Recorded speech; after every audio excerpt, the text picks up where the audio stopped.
Ok, hola, muy buena noche a todos, a todas las lectoras y lectores que nos sintonizan. Muchísimas gracias por conectarse a los eventos, a este evento de la Feria Internacional del Libro de Oaxaca en su edición número 40.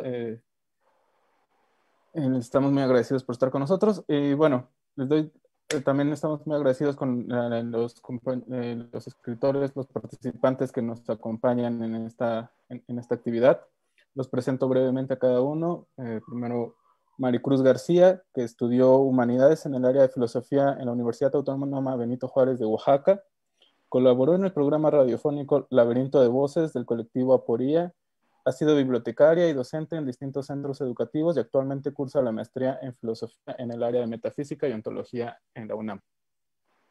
También está con nosotros Laura Baeza, que nació en 1988 en Campeche. Es cuentista, poeta, editora y violinista. Perdón. Estudió la licenciatura en literatura en la Universidad Autónoma de Campeche y cursó estudios de narratología y literatura comparada en la Universidad Autónoma de Barcelona. Fue ganadora o es ganadora de los Juegos Florales Nacionales Universitarios de la Universidad Autónoma de Campeche en el 2013 por Al fondo se ve el mar. Premio Nacional de Cuento Breve Julio Torri 2017 por Ensayo de Orquesta y Premio Nacional de Narrativa Gerardo Cornejo 2017 por la colección de cuentos Época de Cerezos, publicada el año pasado por la editorial independiente Paraíso Perdido. Y también está con nosotros Pergentino José, que nació en 1981 en Buenavista, Losicha, en Oaxaca. Estudió educación en la Escuela Normal Bilingüe de Oaxaca y es profesor de educación primaria. En 2005 fue becario del FONCA y en 2008 del Fondo Estatal para la Cultura y las Artes de Oaxaca, en la categoría de cuento. Publicó en el 2006 el libro bilingüe Y supe qué responder en la colección Libros del Rincón de la SEP. Realizó la interpretación al zapoteco de la leyenda gallega Pájaro Arcoíris, publicada por Almadía en 2010, e ilustrada por Agar García. Y posteriormente, la misma editorial, Almadía, le publicó la colección de cuentos Hormigas Rojas 2012. Y está próxima a salir a principios del próximo año su primera novela, Solo somos sombras. Es becario de la Fundación Ford y estudia un posgrado en literatura de Valdivia, posgrado en literatura en Valdivia, en Chile. Esta mesa se llama Tras la Nueva Comala la idea es preguntarnos o elaborar ideas acerca de las geografías o territorios imaginarios en la literatura, desde una perspectiva tanto como lectores como escritores, tanto Pergentino como Laura han trabajado con este recurso. Y bueno, Maricruz García, desde su área de conocimiento, que es la filosofía, también estoy seguro que hará aportaciones muy importantes.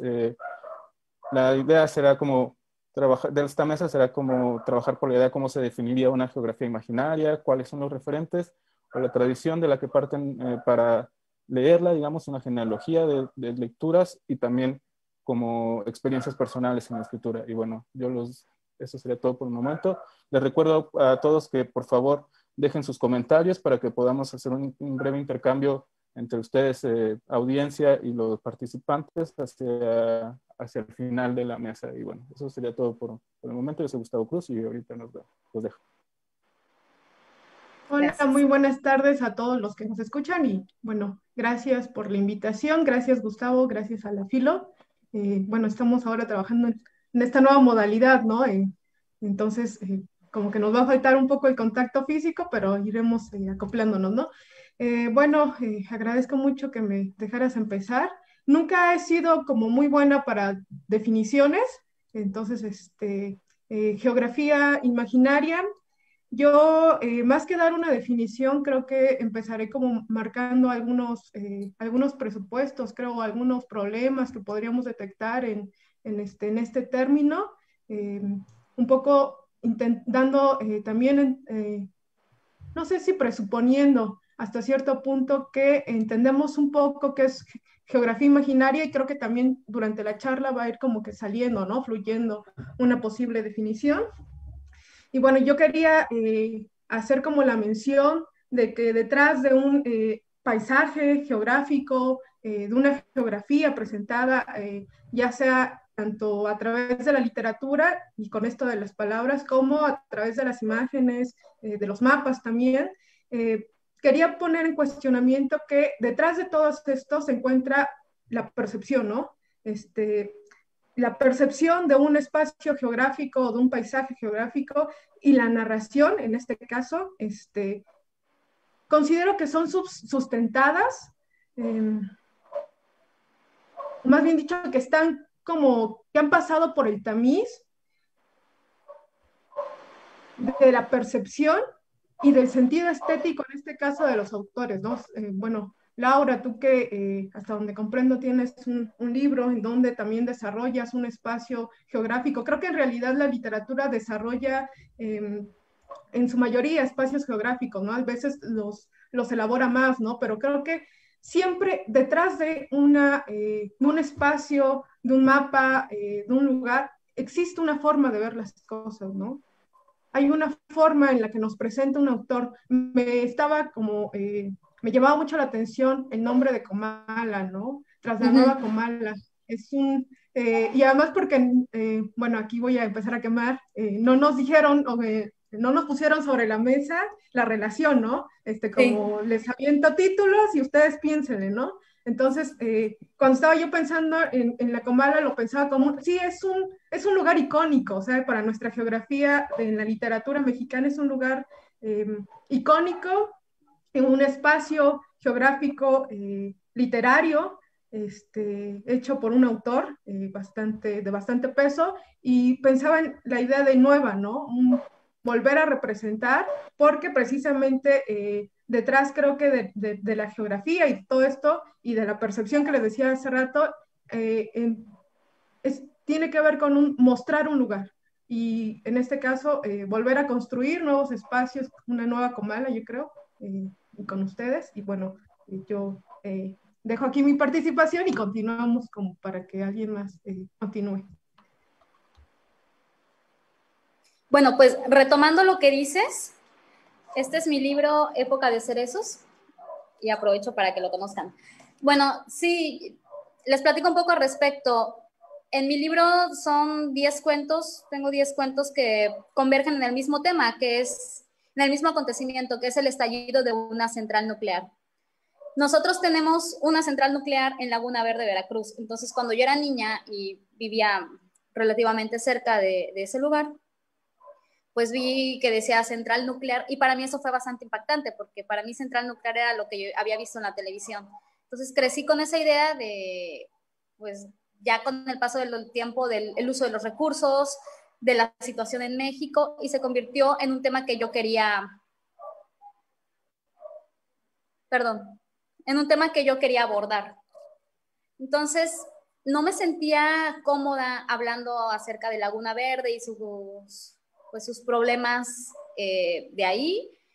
Y creo que lo más sencillo para mí y lo más efectivo fue crear una ciudad. Y mientras escribía pensaba en Tapachula. De hecho, en varios de mis cuentos hablo de la frontera, yo soy del sur, yo soy de Campeche, de las cosas que suceden en la frontera sur, que para nada tienen que ver con las cosas que suceden en la frontera norte. Entonces yo fui apropiándome de distintos aspectos que para mí eran importantes, sobre todo porque yo quería ser también, quizá no me daba cuenta al momento de escribirlo, pero sí me di cuenta al momento de editar mis cuentos y de darle unión al libro. Yo quería hablar de cosas sociales, y las cosas sociales que a mí me interesaban podían suceder en Tapachula, podían suceder en Laguna Verde, en Ciudad de México, en distintos sitios, pero la percepción de quienes vivimos en esos lugares es totalmente diferente. Entonces, yo sí me creé un ambiente imaginario y para mí en la escritura las geografías son súper importantes. Creo que le doy mucho énfasis cuando lo leo y sobre todo cuando lo escribo, pero yo no era consciente al momento de escribir el primer borrador. Fui consciente cuando armé las historias y cuando necesitaba que estas historias se fueran tocando entre sí. Entonces, para mí el asunto de los espacios, los ambientes y las geografías son el pilar de la literatura. Y otra cosa, no nada más pienso en los espacios como las ciudades o los pueblos que ahorita antes de la transmisión hablábamos un poquito de esto. No, yo siento que también el espacio de nuestras casas, y lo vemos más ahora, el espacio que habitamos es fundamental en la literatura. No sé qué opinan mis compañeros al respecto. ¿Ustedes cómo abordan el tema de las geografías, ya sea la geografía abierta, los movimientos geográficos que nosotros llevamos a cabo, y la geografía pequeña, esa que nos contiene el hogar, la colonia, no sé, nuestros espacios vitales? Bien, buenas noches a todos. Bueno, a todos también los que nos ven, los que nos escuchan. Partiendo de la idea de un espacio imaginario o de un ambiente imaginario, me parece que antes de abordar ese aspecto, me gustaría primero señalar aquello que se preserva solo con el lenguaje literario. Comentaba muy al inicio Maricruz, Laura, de Rulfo, ¿no? La presencia de Rulfo, como Pedro Páramo es una novela imposible de llevar al cine, por ejemplo, ¿no? Entonces, eso es lo que yo llamo, esta visión del mundo que solo se sostiene con el lenguaje literario. Que incluso ahorita con las nuevas tantas herramientas tecnológicas que tenemos, difícilmente puede compararse, no sé, todas las redes sociales o todos los aspectos tecnológicos con la belleza del lenguaje literario. Y yo creo que esto sostiene no solo de esta charla, sino que en realidad todas las ferias, todas las conversaciones, en realidad lo que un libro, lo que la ficción literaria nos alcanza a mostrar de nuestro mundo es algo que simplemente, por eso se le da la categoría de arte, ¿no? Está ahí, está recreado, se conserva esa visión. Y cada autor, obviamente, ahora sí vuelvo al espacio imaginario, yo creo que el espacio imaginario se forma porque cada autor, comentábamos también antes de la charla, anda en una búsqueda narrativa particular, ¿no? Y como mencionas, Laura, a veces no es consciente, ya cuando hay un ciclo de relatos, hasta entonces te das cuenta. Y ahí viene la otra parte que hace el complemento de todo lo que hacemos, de todo nuestro oficio, ¿no? El lector. Porque todo está servido para que el lector lo pueda descifrar, y ahí sí llegamos a otro mundo bellísimo, que es el de las interpretaciones, ¿no? Cada lector interpreta una obra de manera distinta. Incluso si quisiéramos leer Pedro Páramo, cada quien va a sentir algo distinto, ¿no? Y entonces me parece que ahí es como está este territorio de ficción, sostenido solo con el lenguaje. Difícilmente, que ni la pintura, que ni el cine, que ni la gran fotografía puede, ¿no? Son lenguajes totalmente distintos. Es como cuando soñamos y hablo un poco del sueño porque es como la naturaleza, la esencia misma de mis relatos. Releyéndolos digo, wow, pero se sostiene porque hay como una lógica interna de los textos. De hecho, cualquier autor, si hacemos el ejercicio, si nos sentamos a leer detenidamente, que es lo que por eso el acto de la lectura es un acto que requiere mucha concentración, porque no podemos leer con prisa, no podemos leer teniendo otras cosas que hacer o teniendo muchos pendientes que resolver, ¿no? Tenemos que leer con mucha concentración. Entonces, si uno lee con cierta atención, no con una atención absoluta, con cierta atención, uno descubre que un escritor realmente logra crear un mundo propio, ¿no? Y cuando vemos eso y que hay una unidad dentro es una lógica interna que hay en cada texto, entonces yo creo que eso sostiene toda no solo nuestra charla, sino que todo lo que yo llamo toda la tradición literaria, ¿no? Que es bellísimo la literatura, porque además no nada más podemos complementarla con nuestra gran tradición de literatura mexicana, sino que es universal, ¿no? Podemos cómodamente en pandemia sentarnos a leer, por ejemplo, El proceso de Kafka, ¿no? Qué belleza. No, ¿cuál pandemia? La pandemia se diluye cuando tenemos obras monumentales literarias, ¿no? Y por otra parte, en nuestra tradición de literatura mexicana, yo creo que la presencia de la muerte, por ejemplo, está viva, pues se acerca, por ejemplo, en Oaxaca, nuestro Día de Muertos, que es una fiesta que convoca a todos, ¿no? Ahí hay una recreación.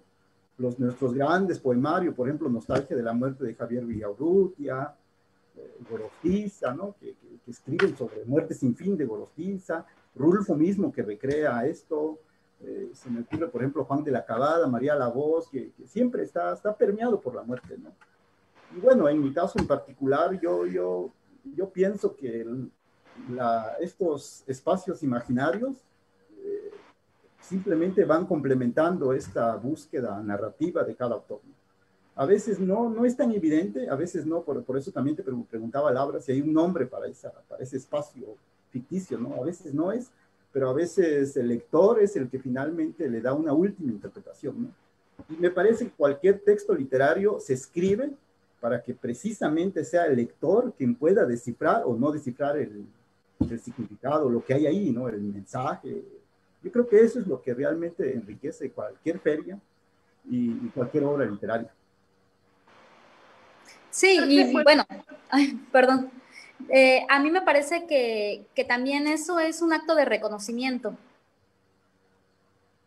Nosotros podemos ver muchas cosas y por eso Juan Rulfo es universal, Comala es universal, podemos ver muchas cosas porque es un acto, estamos haciendo un acto de reconocimiento, reconocemos ese lugar, la muerte y todo lo que conlleva y todo lo que sucede ahí, no nada más sucede en la novela, sucede en los cuentos, sucede en cualquier tipo de ficción.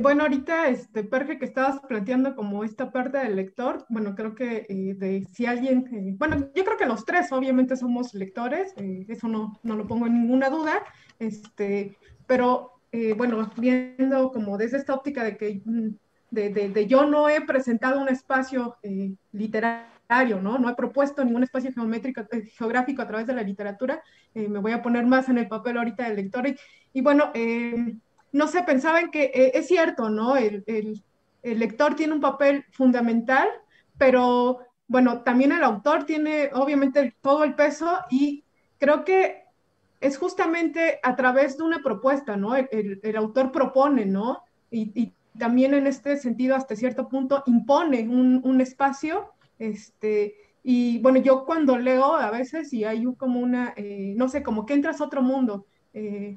Creo que en parte es eso, ¿no? Lo que decía Perge, a través del lenguaje tenemos la maravilla de ir construyendo otra ciudad, ¿no? Otro mundo posible, quizá. O también, en este caso, podemos hacer hasta viajes por los lugares imposibles.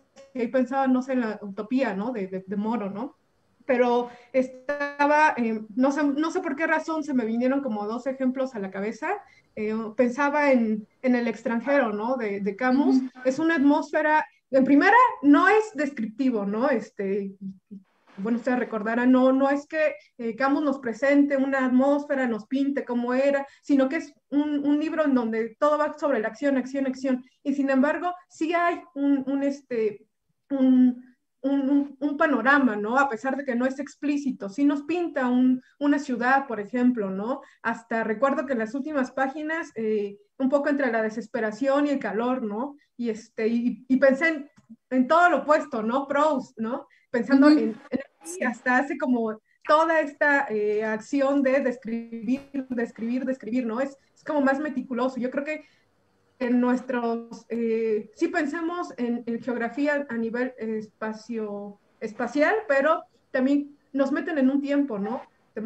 Hay un tiempo, hay una música ahí, hay un clima, algo, y es cierto, es tarea creo que también del lector complementar en el sentido de uno va, se mete bajo la mirada del autor, pero también acepta este juego, ¿no? Intenta jugarlo y recrearlo, como Laura decía, ¿no? Reconocerlo y me gusta que haya dicho reconocerlo y no conocerlo, ¿no? Como por primera vez, sino un volver, ¿no? Desde nuestra propia mirada, desde donde vengamos, desde, no sé, lo que conozcamos, es un volver a adentrar con nuestros, y quiero decir también, juicios y prejuicios hacia un otro mundo, ¿no? Y bueno, ahorita regresando a lo que les estaba yo planteando, pensaban que bueno, el autor en este caso, de algún modo nos ponía una forma de ver las cosas. Y ahí regreso otra vez a lo de el extranjero, ¿no? Hay una forma en la que nos pone las cosas, nos pinta, ¿no? Yo creo que me gusta mucho este título de Geografías Imaginarias porque creo que aunque la literatura se lee y aunque se escucha, creo que también se ve en este caso, ¿no? Nos pone algo ante la mirada, el lenguaje nos presenta algo. No sé, ahí, como... Sí, bueno, yo retomando a Rulfo, Comala y las geografías del Llano en Llamas, creo que en eso se resume buena parte de nuestra tradición literaria. Cómo con esas dos obras monumentales nosotros podemos construir todo un universo. Pensamos en alguno de los cuentos del Llano en Llamas y lo primero que se nos viene a la mente son las sensaciones. todo ese sopor, el cansancio, la marginación, todo eso verdaderamente bien logrado a través del lenguaje. Entonces, yo siento que no tendríamos, bueno, en mi caso, ¿para qué irme a cosas grandilocuentes que desconozco si el entorno en el que yo vivo da para mucho, da para hacer muchísima literatura? En mi libro de cuentos, se los presento otra vez. En mi libro de cuentos yo quería hacer eso, yo quería hablar sobre ese espacio alrededor de una laguna putrefacta donde está creciendo otra cosa también putrefacta, que es una planta nuclear que, bueno, efectivamente ya creció y ya está ahí. Entonces, tener todo este ambiente y el sopor, y a todo eso agregarle la corrupción de los gobernantes, los problemas de pareja, los problemas de familia, todo en un entorno que es una olla a presión. Yo utilicé muchísimo el espacio porque venía de esa tradición de leer autores que hacen maravillas con el lenguaje a través de las descripciones de los espacios. Creo que para mí esa ha sido la gran escuela, porque El Llano en Llamas o Pedro Páramo me sigue produciendo cosas muy intensas como lectora, porque están bien hechos. Creo que a mí lo que me interesa es aspirar a eso, a que los lectores también identifiquen las cosas que a mí como autora me gusta identificar en los libros que yo considero que son mis referentes literarios. Sí, volviendo a las dos palabras de espacio imaginario, me parece que siempre, por eso Pedro Páramo, ¿no? Lo tenemos tan pendiente, tan presente, porque me parece que lo que hace un autor de cantar es imaginario colectivo. Es algo bueno, eso lo dice Josefina Vicen en otro libro, que es El libro vacío. Algo que es cotidiano, pero sin embargo, cuando nos lo presenta el escritor, parece ser una revelación, una especie de revelación que se manifiesta ahí. Y no estoy hablando de que tenga un vocabulario así técnicamente así grandilocuente, sino que me parece que la gran ficción se construye es a detalle, ¿no? Es como, la grandeza está en los detalles, y yo creo pero ese detalle no sale de la nada, viene de ese imaginario colectivo, de lo que somos como cultura, como sociedad mexicana, ¿no? Este encantamiento, desencantamiento hacia la muerte. Y que esto también lo podemos ver en otros grandes autores, por ejemplo, y es lo que también abona mucho la belleza de lo que es la tradición literaria, si uno se pone como lo que yo llamo como una especie de investigación narrativa, ¿no? Como, si uno toma, por ejemplo, yo para mis textos he tomado mucho, he tomado la palabra de lo que es la ruralidad, ¿no? Lo rural. Porque yo crecí en una comunidad en la montaña, aquí en Oaxaca, en Oxicha. Entonces siempre la ruralidad es como mi primera infancia, digamos, los espacios rurales, ¿no? Pero ver cómo se puede potenciar eso desde la narrativa me parece que es algo que nosotros como lectores, o la gente que nos está escuchando, que de cierta manera le encanta, bueno, acercarse a las conversaciones literarias. Por ejemplo, hay un autor que ha influido mucho en la literatura mexicana, que es vivo, que está vivo además, es contemporáneo, Cormac McCarthy, ¿no? Claro. De la ruralidad. Entonces uno lee a McCarthy, por ejemplo, Todos los caballos hermosos, Ciudades de la llanura, en la frontera y las ciudades en la llanura. Uno ve como otra vez estamos ante la exaltación, ¿no? Ante la grandeza literaria, sin siquiera mencionarla. Bueno, Ciudades de la Llanura un poco habla de Ciudad Juárez, un poquito, muy de lejos, pero lo que recrea es la ruralidad, pues, ¿no? Que bueno, que visto ya con ojos de críticos, bueno, tantas cosas que se han escrito sobre la obra de McCarthy, es como más bien la visión del imperio yanqui, ¿no? Entonces, pero básicamente él nos está dando una gran muestra. Yo siempre cuando tomo notas o cuando releo unas cosas de McCarthy, digo, wow, ese es un gran autor, ¿no? De esos que parece que se pueden desconectar absolutamente de su tiempo y crean otro espacio de ficción, ¿no? Sí. Que en pocas palabras se conoce como apuntalan esos mundos paralelos, ¿no? Lo paralelo a la realidad. Porque lo que también me gustaría mucho señalar es esto, de que el escritor es como cualquier ciudadano y lo único que tiene un escritor para mirar esa realidad es el lenguaje. Son sus personajes de ficción. Yo siempre me pienso de que yo convivo con mis personajes de ficción, ¿no? Yo siempre, porque a veces un personaje, puede haber personajes antagónicos, pero finalmente un personaje siempre nos representa muy profundamente, muy profundamente al autor, ¿no? Aunque no lo diga, tendríamos que casi interrogar al escritor de dónde vino ese personaje, cómo se le ocurrió ese ambiente, cómo logra conciliar su vida con esa ficción literaria que construye. Y me parece que ahí como personas nadie se escapa, porque siempre un personaje habla un poco de ti, un poco. Y me parece que eso es tan valioso, hablar de espacios imaginarios, porque finalmente el autor observa la realidad solo con sus ficciones. Y curiosamente, hay ficciones que a veces alumbran más la realidad o dan un testimonio a veces más auténtico de la realidad que la misma realidad, ¿no? Que es algo maravilloso de lo literario. Cuando leemos una obra literaria, decimos, por ejemplo, me acuerdo mucho cuando leí por primera vez El túnel de Sábato, ¿no? Que es como una novela existencialista, que es como una novela de la soledad, y entonces, wow, uno ve todo el abandono, todo el agobio, y me parece que uno siempre, esta ficción literaria siempre te acompaña, ¿no? Y bueno, ya haciendo como esta conversación con nuestros autores que forman parte de esta tradición, uno siempre está completando esta búsqueda. Y lo segundo que me gustaría señalar de los espacios imaginarios, me parece que obedece también a cierta naturaleza obsesiva, a cierta naturaleza de obsesión de un autor, ¿no? De querer sellar. A veces es inconsciente, pero a veces ya cuando hay un círculo de relatos, uno ve y dice, este espacio cómo me encanta, ¿no? Y ahí es donde me gustaría señalar que la literatura también es un espacio de la imaginación, ¿no? La gran ficción literaria es un espacio de alumbra solo los hechos con la imaginación, ¿no? Y por eso también en mis textos, a veces me gusta también tomar distanciamiento de esa realidad. Max Aub me parece, es un crítico que habla sobre la obra de Rulfo, y hay una parte que señala mucho en una introducción, un prólogo, y dice que Rulfo finalmente toma distanciamiento de la realidad, ¿no? Para crear esos personajes. Sí.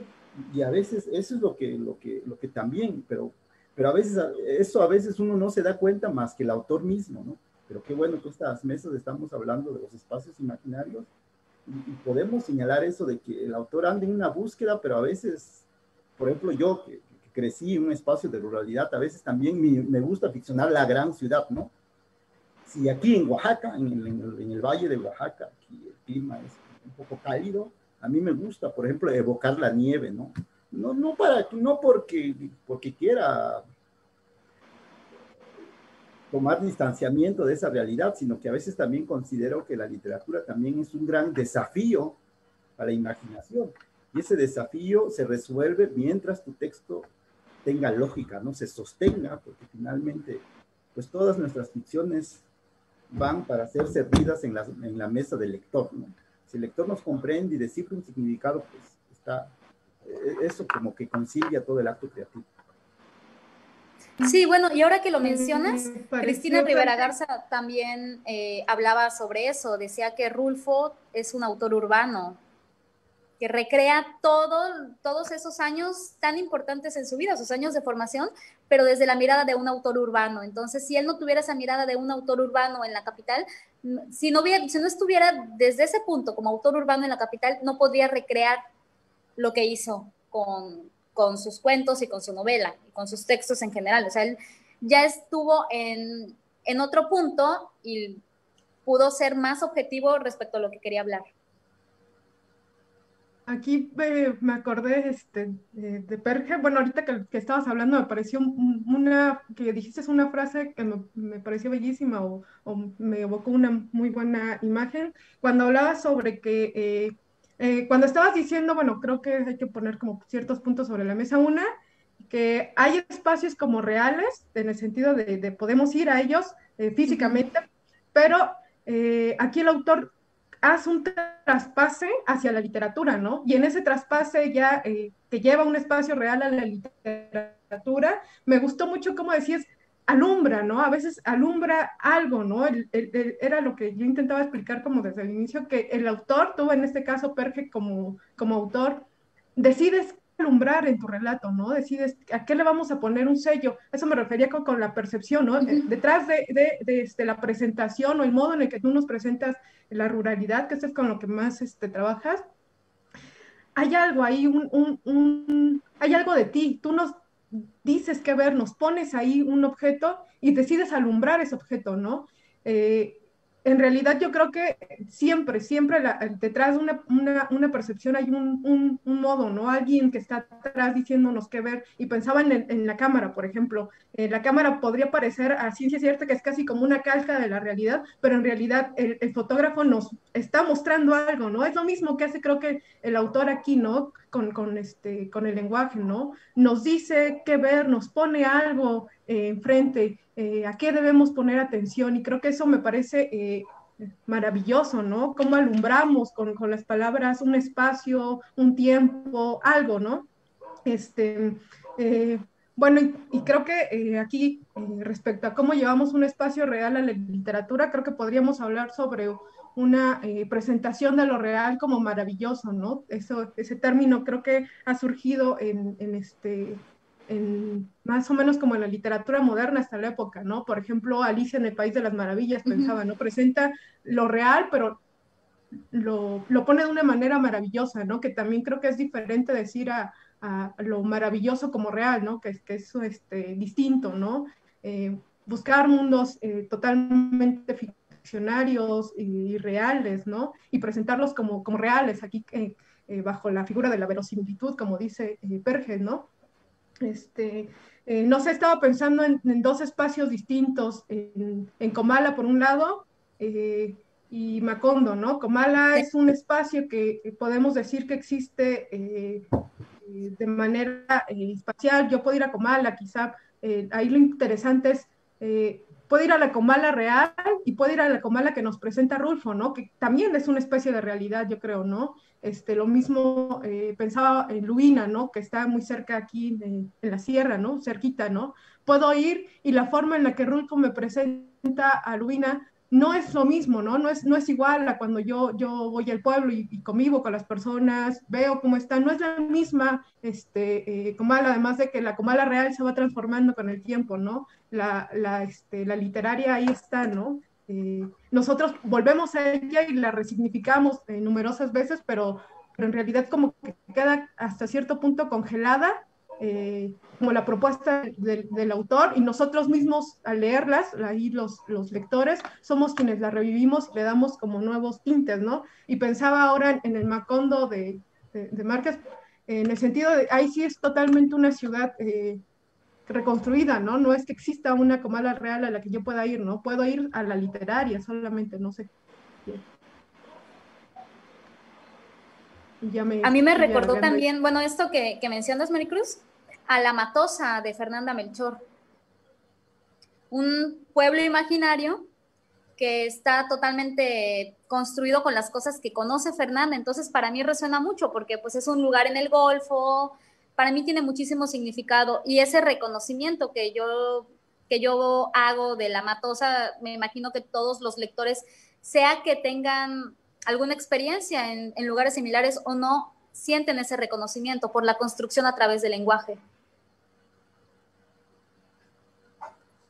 Sí, sí, sin duda, vuelvo a señalar de que hablar de espacios imaginarios o de geografías imaginarias es hablar de aquello que persiste o que pervive o sobrevive solo con la ficción literaria, ¿no?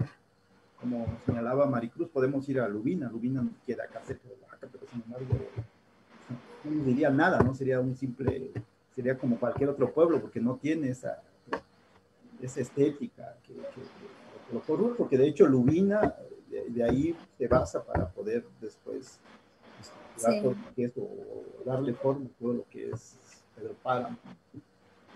Y me parece que los grandes autores, por ejemplo Horner, que es muy anterior a todos, ¿no? que de William Horner viene Carlos Sonetti, viene Rulfo mismo, Entonces, esa es como que la otra, como la otra, forma parte de esa gran tradición literaria de estos autores que tuvieron, que me gustaría señalar que a veces en literatura, sobre todo, en el arte en general, hay cosas que no se sostienen desde una lógica, digamos, científica o desde una lógica de mucha racionalidad, ¿no?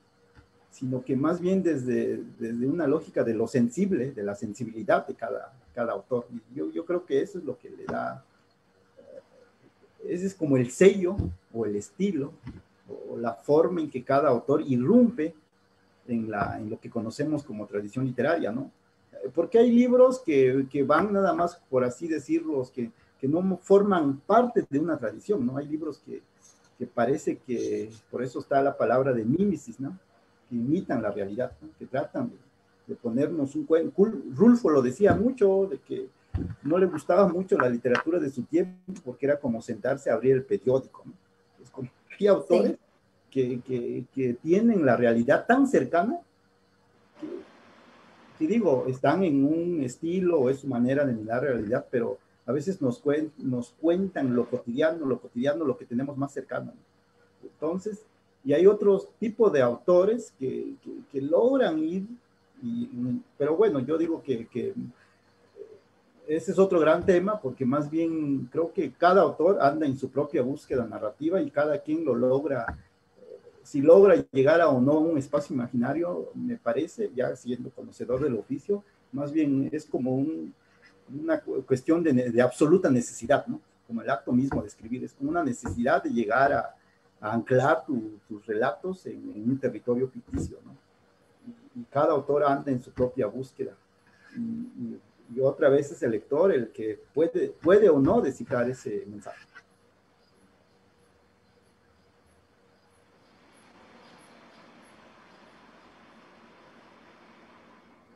A veces queremos hablar las dos y creo que ahora... Sí, así como, ¿quién va? Sí, Adelante, Mani. bueno, no se me ocurre mucho al respecto, ¿no? Pero creo que, no sé, creo que han salido puntos interesantes, ¿no? De nuestra charla, ¿no? Quizá entre todos podríamos intentar armar una definición, ¿no? De qué podemos entender por un espacio, pues sí, geográfico, literario, ¿no? No sé, estaba pensando en que la imaginación ahí juega un papel extraordinario, ¿no? La imaginación, cómo llevamos un lugar, no sé, no sé, pensaba en que justamente la imaginación como que se despliega un sinfín de posibilidades y todas estas cuestiones. No sé, quizá ahorita en un momento más piense cómo reelaborar esto, entonces, si alguien más quiere.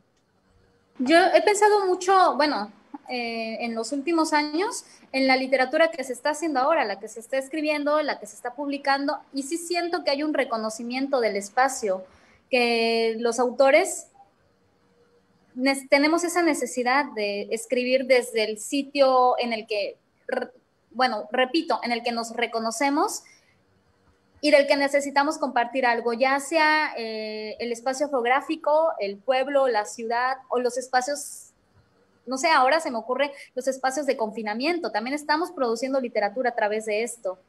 Y me parece muy importante porque siento que es lo que nos ocupa hoy y lo que va a seguir siendo la literatura del presente y del futuro, el espacio que habitamos y cómo nosotros logramos sentirnos parte o cómo tomamos distancia de este espacio y qué vamos a decir sobre él. No se pusiste como varias cosas interesantes, ¿no? Una, como la posibilidad a través de la imaginación de dar un escape, ¿no? Aquí pareciera Sí. como lo más sencillo, ¿no? Irte a través de la literatura, ya sea como escritor y también como lector, ¿no? Yo puedo ir fácilmente, llegar a un libro y intento como también, no sé, como que me voy a otra parte, a otra atmósfera. Y creo que también otra es asumir como el espacio, en este caso la virtualidad, ¿no? También es un espacio virtual intentar crear algo ahí, ¿no? A partir de ahí. Más bien estamos haciendo cosas a partir de ahí en este momento, ¿no? No sé, desde las posibilidades que tenemos, creo, ¿no? Y me gustaría a mí, como lectora, quizás en algún momento leer algo que tiene que ver, que construya algo a partir de este espacio, ¿no? No sé cómo sea posible, no sé, pero intento imaginarme, ¿no? ¿Qué sería? ¿Cómo sería? ¿No? ¿Cómo podemos construir literatura ahora a través de este espacio virtual? Sí, poner el foco en algo que siempre ha estado ahí, pero quizá no de la manera en la que se encuentra el día de hoy. Sí, yo creo que la situación en la que estamos ahorita, de pandemia, parece que es algo, quizás, otra vez vuelvo a la idea de lo inmediato, ¿no? Porque a veces muchos autores, muchos lectores también quieren lo inmediato, quieren que ya, que alguien, tenga el tratamiento narrativo de la situación de pandemia. Me parece que es hasta aventurado eh, señalar de que alguien se atreva, bueno, ya hay gente que ha escrito sobre la pandemia, pero ver una mirada artística, ¿no? ¿Cómo le haces? Porque te enfrentas a tu soledad y la gente no quiere estar sola, ¿no? Por eso, abiertamente. Siempre quiere estar en compañía, siempre busca el ruido, ¿no? Entonces, hacer un tratamiento tan inmediato de esta situación que todavía ni siquiera le hemos superado, me parece riesgoso y por ahí también he leído de que el libro, en Europa al menos, el libro que más se ha leído es La peste de Camus, ¿no? Sí. Más leído, ¿no? ¿Y por qué el más leído? Porque precisamente eh, lo inmediato es lo que parece que, y sobre todo más, por un poquito más de las redes sociales, ¿no? Que todo se quiere inmediatamente, ¿no? Quiero enterarme de la noticia cuando está sucediendo. Y me parece que en la literatura siempre hay que ser un poco, bueno, a mi experiencia, siempre hay que tener un poquito más de distanciamiento para que no, sí, como lo señala Maricruz, y yo he tomado algunas notas, ¿no? Que muy precisas, cómo en el oficio de la escritura uno mira cosas, por ejemplo, poco a poco, cómo fuimos escalando en las distintas pues, etapas, por así decirlo, a lo que nos ha llevado. Pero de ahí a hacer un trabajo artístico me parece que, al menos literario, en mi caso todavía, incide más, porque la verdad que es un gran desafío, porque nadie se pensaba que esto iba a prolongarse tanto, ¿no? Y como un gran desafío también seguramente en todas las ramas del arte también amplía o promueve o al menos incentiva otro tipo de posibilidades para poder trabajar artísticamente estos aspectos de la realidad que ahorita todos nos tienen colapsado, ¿no? Y vuelvo a señalar que es como la realidad superó lo que es la ficción. Cuando, Distorsionada. Cuando decías hace rato que, bueno, estás hablando sobre la virtualidad y todo esto, estaba yo pensando en que también el espacio de algún modo, no sé si nos dicta o nos conmina a que haya un especial tipo de relaciones, ¿no? O sea, no son las mismas relaciones las que establecemos, por ejemplo, de manera, si estuviéramos ahorita físicamente aquí, ¿no? O sea, en primera nos mostramos un espacio más íntimo, ¿no? Un espacio, no sé, de la casa de Perge, de Laura, como que entramos como que a la atmósfera de cada uno, ¿no? Muestras más, no sé, cambia la relación, yo creo, ¿no? Los modos en los cuales establecemos un espacio, creo. Y en esta misma línea estaba pensando en lo que decía Perge respecto a la fugacidad o la rapidez que parece que tienen las tecnologías. Son rápidas, cambian, no sé, pensaba en la facilidad y en la rapidez con la... No, facilidad creo que no, pero la rapidez con la que cambiamos, no sé, de aparatos, de celulares y todo esto, ¿no? Y parece que no sé si el espacio virtual tenga que ver con atienda esa misma lógica, pero como que todo es más de inmediato, ¿no? Lo inmediato. Y sí es cierto, yo coincido con Perge en cuanto a que la literatura, no sé si toda, pero creo que buena parte de ella, en tanto que nos hace ver algo, nos presenta algo ante la mirada, nos hace que nos demoremos en ella, como que en esas cosas, ¿no? Bueno, estamos llegando ya a la recta final de esta conversación, muy interesante. A mí me gustaría, ya como cierre, probablemente preguntarles a tanto a Pergentino como a Laura, al momento de estar creando, bueno, un poco de contexto, la novela en la que está por salir de Pergentino trabaja con una geografía imaginaria, digamos, al igual que los cuentos de Laura. Entonces me gustaría preguntarles a ustedes dos como autores qué fue lo que más trabajo les costó para eliminar ciertas, digamos, referencias demasiado claras, o si eso nunca les importó, es consciente el dejar al lector ciertas señales como, de aquí me estoy tomando de esta ciudad, ¿no? Para quien haya visitado les que quede claro, o mejor borro esto para que no sea demasiado evidente, y cómo fue que eligieron qué borrar y qué dejar de sus propios referentes, ¿no? No sé si, ¿quién quiere decir primero, Laura? Bueno, en mi caso, todos los nueve de los cuentos transcurren en esta ciudad ficticia con la planta nuclear, y el único que es el que le da título al libro sucede en la Ciudad de México, pero no menciono que es la Ciudad de México. Entonces, en ambos casos no digo cuál es la geografía de los 9 cuentos y del cuento aislado. Quizá tip de escritura, lo único que hice fue no poner obviedades, no poner lugares emblemáticos de cada uno. A mí me interesaba que fuera universal. Sin embargo, ya con una lectura un poco más a detalle, pues sí, uno puede darse cuenta de que, ok, una ciudad relativamente grande, frontera entre Chiapas, entre México y Guatemala, puede ser Tapachula, correcto. Y pues otra, distancias, horas de traslado, ok, ciudad muy grande, Ciudad de México, metro, nada más como para contextualizar. Pero no menciono los nombres de estas ciudades, simplemente me concentré en el entorno, en la atmósfera. A mí lo que me preocupaban eran los detalles en la vida de los personajes. Sí. Bueno, en mi caso, en el libro de cuentos Hormigas Rojas aparece, de hecho, me acuerdo mucho de la primera línea porque me gusta siempre, yo creo que es el mismo ejercicio que hacemos todos los lectores o los autores, ¿no? Ahí coincidimos. La primera línea empieza: la ilusión del Liz me obliga a caminar, ¿no? Y luego, y el primer cuento se llama, imagínense, desde el edificio, o sea, sin darme cuenta, como lo señalaba Laura, porque a veces también uno es inconsciente de lo que escribe. Entonces ahí por eso están los críticos literarios, que son los que pueden, con todo este distanciamiento, pueden arrojar luz, ¿no? Hacia lo que tú escribes. Uno cuando lo ve dice, bueno, yo no lo había visto de esa manera. Entonces ahora precisamente que esta mesa es como un poco hablar de lo que hemos escrito.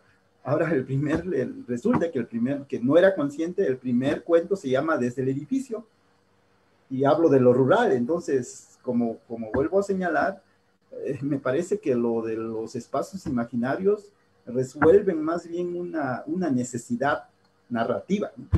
No es que porque uno quiera decir ahora voy a inaugurar una manera propia de narrar, eso sería ridículo, ¿no?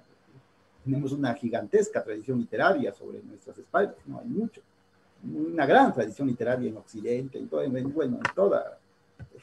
todo lo que conocemos de lo literario, ¿no? Entonces la parte rural se llama Que lo ve en el libro de cuentos, y lo que no lograba conciliar, porque aparecen los freeways o aparecen las vías rápidas, bueno, la gran ciudad, ¿no? Y entonces casi sin forzar nada se me ocurrió, hay un pueblito muy pequeñito, así como una agencia de policía, como que hay muchos en México, ¿no? Que se llama Tepejipana. Entonces se me ocurrió mucho de que Tepejipana hay como cierta sonoridad, ¿no?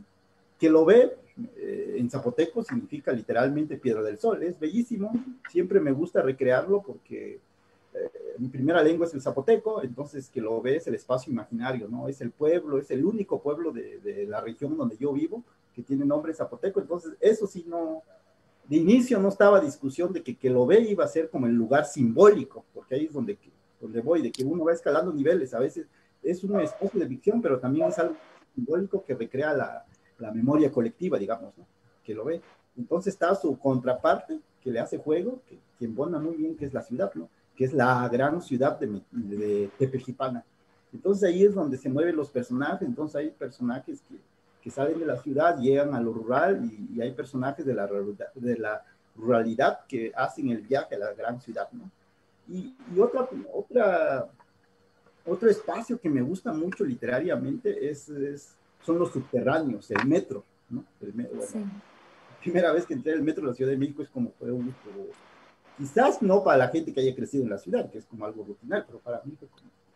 Y además los subterráneos significan muchas cosas, pero sí, obviamente que colocar una ficción literaria donde hay una ciudad con un metro, pues te lleva también la otra parte, la historicidad que puede haber en una obra literaria, porque estamos hablando en una obra literaria, siempre está situada en un contexto, siempre hay una historia, esos rasgos de historicidad siempre están presentes, ¿no?